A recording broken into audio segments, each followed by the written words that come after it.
And now for the EFD group, Mr. Farage. Another one bites the dust. Country number 4, Spain, gets bailed out, and we all, of course, know that it won't be the last. Though I wondered over the weekend whether perhaps I was missing something, because when the Spanish Prime Minister, Mr. Rajoy, got up, he said that this bailout shows what a success the Eurozone has been.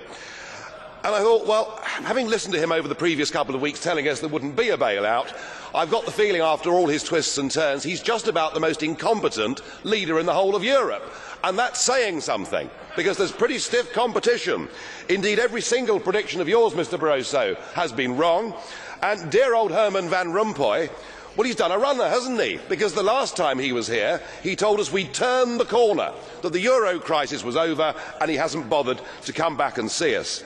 You know, I remember being here 10 years ago and hearing the launch of the Lisbon Agenda. We were told that with the euro by 2010 we would have full employment, and indeed that Europe would be the competitive and dynamic powerhouse of the world. By any objective criteria, the euro has failed, and in fact there is a looming impending disaster. You know, this deal makes things worse, not better. 100 billion is put up for the Spanish banking system, and 20% of that money has to come from Italy. And under the deal, the Italians have to lend to the Spanish banks at 3%, but to get that money, they have to borrow on the markets at 7%. It's genius, isn't it?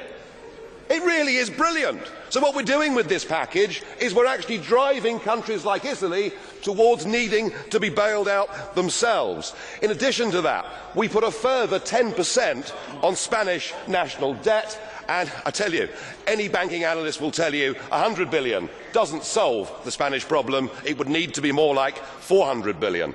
And with Greece teetering on the edge of euro withdrawal, the real elephant in the room is that once Greece leaves, the ECB, the European Central Bank, is bust. It's gone. It has 444 billion euros worth of exposure to the bailed out countries. And to rectify that, you'll need to have a cash call from Ireland, Spain, Portugal, Greece and Italy. You couldn't make it up, could you? It is total and utter failure. This ship, the Euro Titanic, has now hit the iceberg, and sadly there simply aren't enough lifeboats. Thank you very much.